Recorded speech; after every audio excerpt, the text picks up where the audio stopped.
Hello, everyone. Welcome to the Infinite Abilities Podcast. I am your host, Nick Yerhart, and we are here to encourage each other to find our own unique abilities. Let's go. All right, everyone, you are in for a treat today. I got Ritavan on, and this guy wrote an incredible book that everybody should read, especially if you're like me and him and you're in business. I'm not going to spill the details because I want the expert to do that. So let's just jump right in. Can you tell us, a little bit about yourself? Yeah, sure. Thanks, Nick. Firstly, great to be here. And thank you for taking the time to have read the book. So I'm Ritavan. I'm trained as a mathematician. I've worked for about a decade now on what I would broadly characterize as data-driven value creation. So the idea is, applying math and data and algorithms to create value for businesses across a whole bunch of traditional, legacy sectors like banking, insurance, real estate, manufacturing, energy, etc. Based on those learnings, based on the scars, seeing what doesn't work, and kind of more interdisciplinary learnings, I kind of decided to write the book, and the book is called Data Impact. Thanks that you read it. I just want to show it to the audience. And yeah, it's available on Amazon across all their marketplaces, but also at your local online retailer too. So yeah, do grab a copy and let's dive in. Yeah, let's dive in, because I want to hear more from your side. I read the book, but it's always better to hear it from the person that wrote it. So I'm pretty excited because it's a lot. I will say your book is a lot to digest, and it's one of the books that you just keep going back to because you kind of lay out a path to success in your book. So it's like you can just read the book like I did, the whole thing, and then you can go back and be like, all right, right now I need to work on this. So let's figure out how to do that. So do you want to dive into like your key points in the book? Yeah, sure.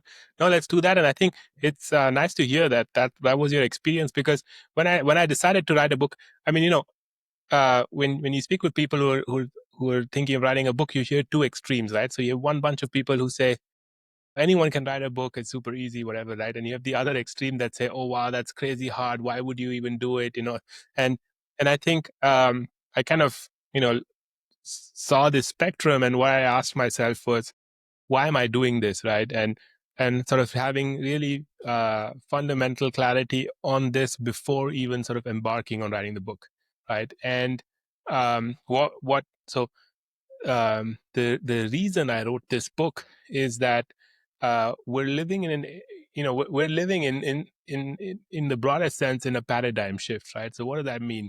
So as a species, we went from hunters and gatherers to agriculture, and then to the industrial age, and then the digital age, right? And the digital age was really when when people like you and me had a personal computer in their hand, right? That's sort of the transition, because computers existed earlier. They were mainframes. Large companies would use them. But I think the real change came with each of us having a computer, and those being linked over the internet, right? So that's broadly the digital age for me. I think what we're the paradigm, the sort of change, or the new paradigm that we're seeing, is the data driven paradigm. And the reason why I distinguish between these three is because the way value is created in each of these is fundamentally different, right? So if we look at the industrial paradigm, and a great example for that is this physical, this paperback, right? This is a product, from Gutenberg's time or even older, right? So books have been printed for hundreds of years. But if I want to now give you a copy, Nick, and I want to give every person in the audience a copy, I will have fixed costs of replication, right? Because I need all this paper, right? This stuff costs money.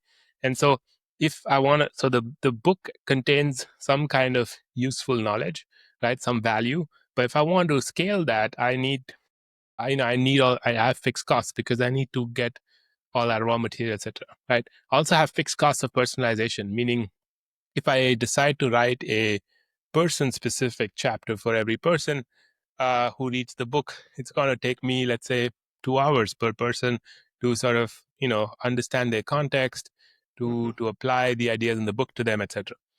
If we move to the digital paradigm, right? So like if you buy this paperback on Amazon, you can also buy it on Kindle, and so or you can get an ebook, right? Or you can go um, connect with me and get more resources, right? And those are that's the digital paradigm, because now the cost of replication for an ebook is essentially zero, right? Yes, you have one-time fixed costs for setup and all of that, but the replication costs are essentially zero. The personalization costs still remain, right? Because if I wait an hour, right, it becomes cheaper, etc. But I still have to now invest that time. And as we move into the data-driven digital paradigm, right, where if I trained a model on the book, and then I asked you to provide information, data, text, etc., everything that has to do with your business, then I could try to generate, right, a more personalized chapter for you. It's not going to be me writing it, but it would, let's say, it would be better than nothing. And the most important thing is it would be essentially free, right? Yep. And that's a big shift. So I think understanding these three value creation paradigms is very important. Now comes the next part, which is I think what a lot of people sort of do not realize is, if you're just focused on using the latest tech, right? So you use something off the shelves, you get your new, you get a new subscription to a new, to a new to a new software, or to a to some sort of AI subscription for summarizing text, for whatever, right? All of those things are upfront costs that you face as a business, right? These are all outlays into technology, and with the hope that through the efficiency gain, right, you will sort of recoup that, in 3 years, or in a year or whatever, and create a lot of value. And this is how the vendors of these technologies will pitch it to you, and this is how you will convince yourself into buying it. But if we go back, right, there's a very insightful sort of anecdote that Charlie Munger shared at, I think it was USC Business School in 1994, if I remember correctly. And it was about a similar, setting when Berkshire Hathaway owned textile mills, and one of their managers ran in and told Warren Buffett, hey, there are these textile mills that are 2 times more efficient. And anyone would think, wow, that's amazing, as the business owner, right? Because now they're more efficient, so you'll make more profit. And if you were the only business in the world and you were doing this, it would, the logic applies. But the moment you take a step back and you realize there's a whole bunch of other businesses, and they could also buy this, what happens is, um, there are two groups of people, right? There are two clear groups of people who benefit from new technology. The vendors selling that technology. So in that case, the people selling the textile mills, right? In our case, any SaaS company that's selling you something, right? Supposedly to make your business more efficient. And the other guys are the customers, right? Because now those efficiency gains because everyone can buy it, right? So now everyone's back on the same, at the same level, and so all those gains have passed on to the customers, right, or have been captured by the technology vendors. And so you, as the business, have got nothing out of this, absolutely nothing, right? It's only at best it's a defensive strategy, right? So if a competitor is doing something more efficient, you have to get more efficient just to survive, right? But you're not going to win, and you're not going to compound value creation over a decade by doing this. And so the whole point is then to rethink, right, what is your core value proposition to your customers in the current context, in the data driven paradigm, right? Because that's a new paradigm, but especially leveraging, right, your sort of unique unfair advantage in the digital or industrial paradigm. So if you're a business today, right, you're in business because you have customers, right? So unlike a startup, you already have customers, right? A startup's looking for customers. So you have customers, and so you need to start from there and craft a clear, useful value proposition, right, for your customers. And that value proposition has to also have a component in the data driven digital paradigm, right? So the way you should think about it is there are three types of games you can play, and you want to sort of play all of these games but also combine them in a meaningful value proposition for your customer. So that's sort of the core motivation, the core idea behind the book. Yeah, that's amazing. And when you were talking about how you can write the book specifically for people, I kind of feel like you kind of did that because at the end of each chapter, you gave real life examples from many people, and I love that for myself because there's a lot of stuff in there to understand, and a lot of times I wasn't quite getting it until I read the examples, and then I was like, "Oh, that makes sense now." So thank you for putting those in there. No, I'm glad you like that, because that people people learn in different ways. There's some people who just want sort of the core principles. That's sort of my personal way of learning. Is like, I want it super compact. Very concise. I just want exactly the minimum required, and then I want to spend time sort of trying to unbundle it and think it through. Right. There are other people who like examples, right, which is what you pointed out, which is actually the other extreme, sort of from my way of typically doing it. And then there's the in between stuff, right? So I try to do, put in something useful for every person. So I do introduce some principles, but I also have a lot of sort of workshopping style, prompts and questions to get people going around. But there are people who like to learn by doing, right? So you want to give concrete, actionable questions they can ask themselves at the end of every chapter to deepen the understanding. And so I'm glad that worked out. Yeah, and I like that part of it too, where you have prompts at the end of the chapters. Because I'm telling you guys, like this book, you just gotta start working through it, and that's what's really cool about it. It's not just a book you read and then that's it. You read it, you can look at the examples, and then you can go through the prompts and figure out how it relates to you and what you need to do next. Yeah. No, yeah. I mean, I think I wanted to make it as useful as possible. And so, um, for me, like the important sort of um, inflection point was for me was when I came up with my SlashOg framework. So it's the overarching framework in which all the key ideas and useful stuff in the book is packaged, right? And so SlashOg is a 6-letter framework, and each of those letters stands for something, right? So the first S, so SlashOg is SLASOG, right? And the first S is save, right? L is for leverage, A is for align, the next S is for simplify, O is for optimize, and G is for grow, right? And so um, let's run through that, and let's run through why in this order and what it means, right? So save, the first step, save, is always about taking a step back and thinking about what you can stop doing, right?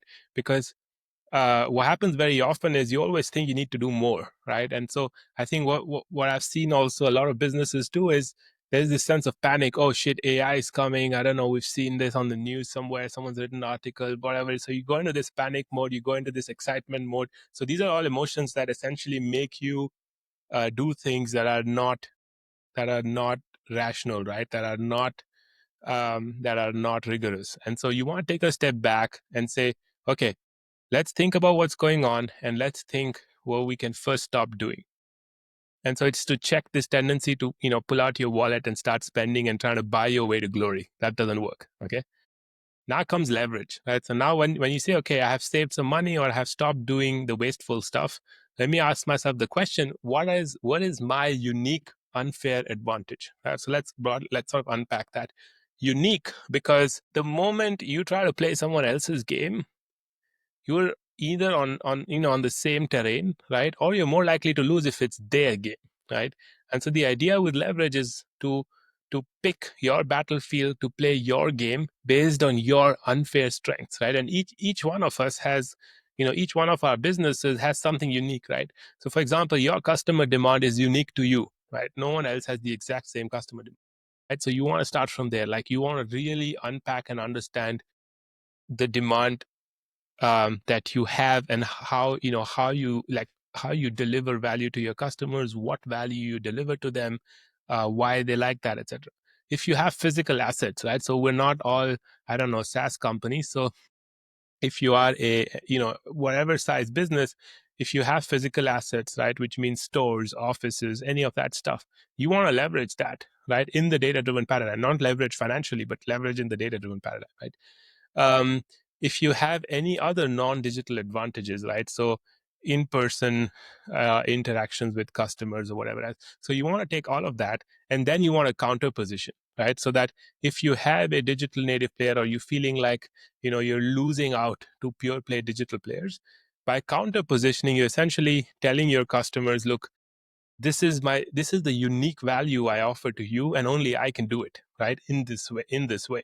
So you want to kind of stand out from the crowd, right? And so what I like to say is, you don't, like, if you do something that's monopolistic, right, that goes against a competitive market, and you get into trouble, right? But what you can try to do is monopolize sort of the heart and mind of your customer.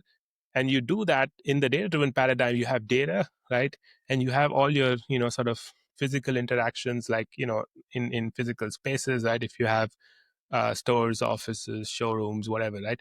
And so you want to sort of weave in all of that to sort of craft a unique offering to your customers in a way that you stand out. Once you've leveraged, right, your unique unfair advantage, the next thing is to align, right? And what happens very often is people think, oh, okay, this is our current way of doing business, and we will do something innovative, right? And what I'm trying to say is, look, if you think it through from first principles, you don't have to say, okay, this is legacy, and then we'll try to, run some kind of ultra innovative, exciting, toy project on the side. You need to embed it. You need to align your core business strategy and goals and vision, etc., to this sort of overarching, value proposition, which you define in leverage. So once you align everyone to that, you make sure everyone's going in the same direction. Because what happens very often is, if you have an existing business, right, then you have existing goals, an existing vision of what you're doing, etc. And then you try to, peanut butter some AI on top, right? Or you peanut butter some digital something on top, right? And that just doesn't work, right? Just logically doesn't make any sense. Like, you can't just peanut butter your way to, to success, to victory. That doesn't work. Mm-hmm. Okay, so we create this leverage solution, we align everyone, and the next step is simplify. And this is super important, because what happens is, in the process of trying to do something new, or trying to improve something, what happens is you're essentially in problem solving mode, right? And so every time you solve a problem, you're essentially like putting duct tape somewhere, right? If you just take a step back and think of it as a system, right? Every little solution that you or someone in your team or one of your employees or whoever, right, is trying to fix something, they're essentially putting duct tape all over the place. And there is no self-correcting mechanism that will impose more, that will impose more simplicity. Because what is causing that increase in complexity is not people waking up in the morning and saying, oh, how can I increase complexity in the business, right? The way that complexity is born is people solving real problems every day and putting duct tape around, right? And so the simplified step is to say, look, we have this cool thing in front of us, right? But there is just like, how can we reduce the duct tape, right? So how can we re-engineer sort of different steps or different components or whatever, right? How can we modularize complexity, right? So that it doesn't become this kind of snowball of duct tape over time, right? Mm-hmm. And you have to do it consciously. It's not going to happen on its own, right? Because the reason why it happens in the first place is precisely because problem solving causes it. So problem solving is an error correcting mechanism, right? And problem solving, which is the error correcting mechanism, results in growth and complexity. Obviously, over time, growth in complexity means higher costs. Higher costs are going to kill you over time. That's the cost of complexity will kill you.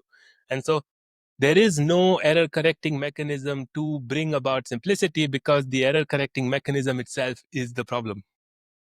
So that's the core point why simplify is a step in the framework. Now we come to optimize, right? So let's just recap what we've achieved so far. You have found your unique unfair advantage in leverage. So save, stop doing nonsense. In leverage, you found your unique unfair advantage, and you've counter positioned based on that. Right? In align, you align everyone at that. In simplify, you remove all the clutter, right?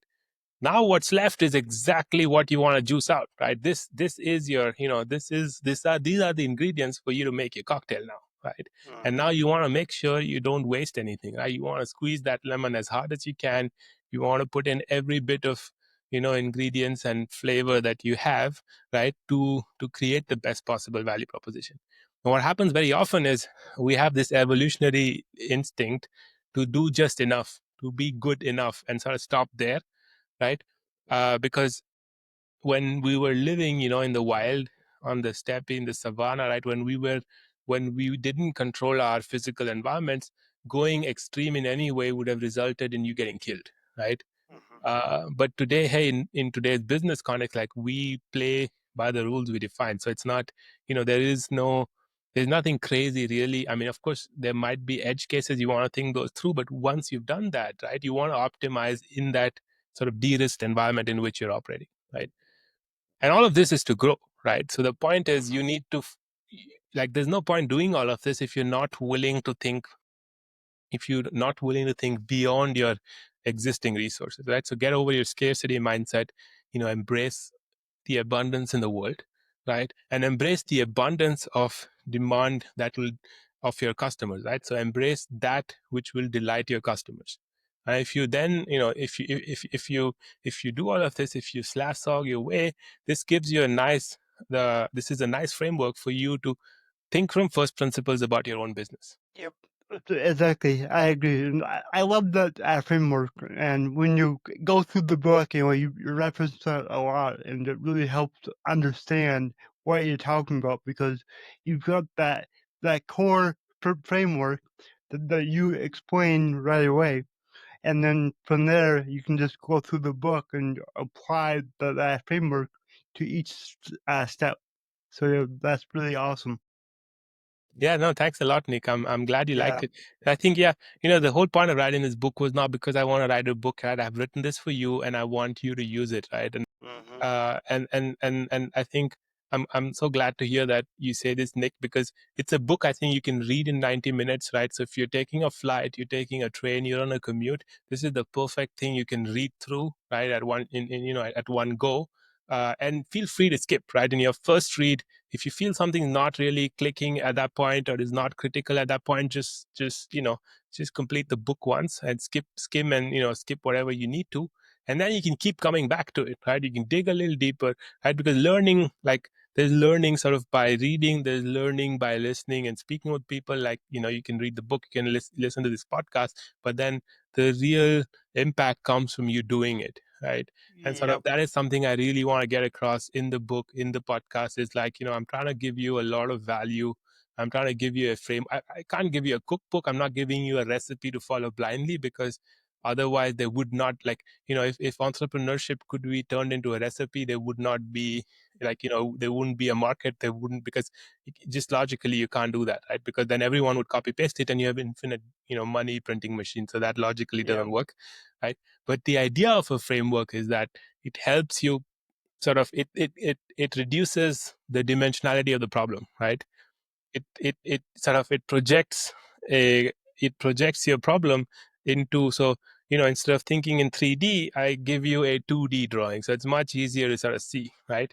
Hmm. um, and that's the point of a framework, right? It's a lens that allows you to look at that which is critical, which is important, and cut out the rest. But then obviously you need to apply that to your context and think from first principles about your problem. I think if you do that, I think this is a very useful framework for you to really start, delivering impact for yourself and for your business. Yeah, I agree. Your book is one of the most useful business books that I've ever seen. It is just incredible because you package everything together so nicely. You make it so anybody can understand what you're talking about, and then you make it so they can literally implement it into their business, through your prompts and questions and all that.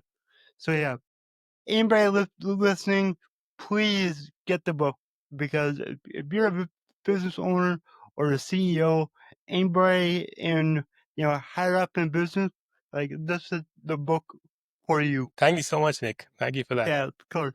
And before we log off, I gotta ask you. My slogan is "Your abilities are infinite." What does that mean to you? To me, it's really doing doing something that you thought would not be possible, right?